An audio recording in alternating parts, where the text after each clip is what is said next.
यह कहानी एक ऐसे शख्स की है जो अपनी रोजमर्रा की जिंदगी में मशगूल था, लेकिन एक रात का मामूली सा वाकया उसकी सोच को बदलकर रख देने वाला था।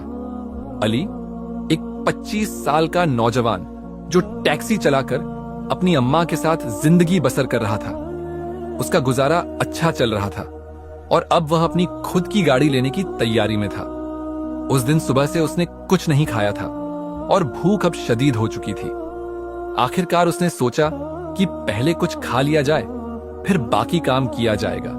मोबाइल ऐप बंद किया और खाने की तलाश में सड़क के किनारे किसी स्टॉल की ओर बढ़ा। वह पहली बार उस इलाके में आया था, इसलिए रास्ते से ज्यादा वाकिफ नहीं था। जैसे ही एक मोड़ पर मुड़ा, उसे अंदाजा नहीं था कि यह रास्ता कहां ले जाएगा। सड़क पर अंधेरा गहरा था और चारों ओर एक अजीब सा सन्नाटा पसरा हुआ था। लेकिन कुछ ही आगे जाने पर उसे सड़क के किनारे एक छोटा सा ढाबा नजर आया। ढाबे के बाहर अच्छी खासी भीड़ थी और खाने की खुशबू से माहौल महक रहा था। अली ने गाड़ी लॉक की और वहां जाकर बैठ गया। अभी उसने ठीक से मेन्यू देखने का सोचा ही था कि एक लड़की उसके पास आई। काले रंग का दुपट्टा ओढ़े हुए उसने अपना चेहरा पूरी तरह से ढका हुआ था। उसकी चाल में एक अजीब सा ठहराव था, जैसे वह किसी भी गैर जरूरी बात से बचना चाहती हो। लड़की ने खाने के बारे में पूछा तो अली ने बिरयानी ऑर्डर कर दी। जब वह बिरयानी लेकर आई तो उसकी खुशबू इतनी लाजवाब थी कि अली खुद को रोक नहीं पाया और बेसाख्ता खाने में मशगूल हो गया। लेकिन असली हैरानी तब हुई जब अली ने पैसे पूछे। लड़की ने कहा कि जो भी पहली बार उनके ढाबे पर आता है उसे पैसे नहीं लिए जाते।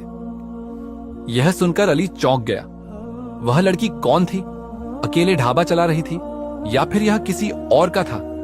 यह सोचते हुए उसने लड़की से पूछा कि क्या यह ढाबा उसका है। जवाब में लड़की ने सिर्फ सिर हिलाकर हां कहा। अली इस पूरी बात से बेहद मुतासिर हुआ।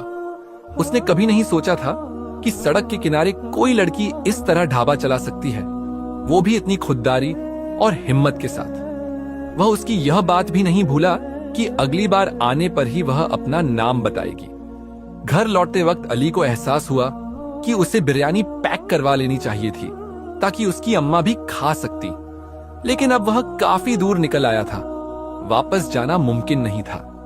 घर पहुंचने पर अम्मा ने पूछा कि उसने खाना खाया या नहीं।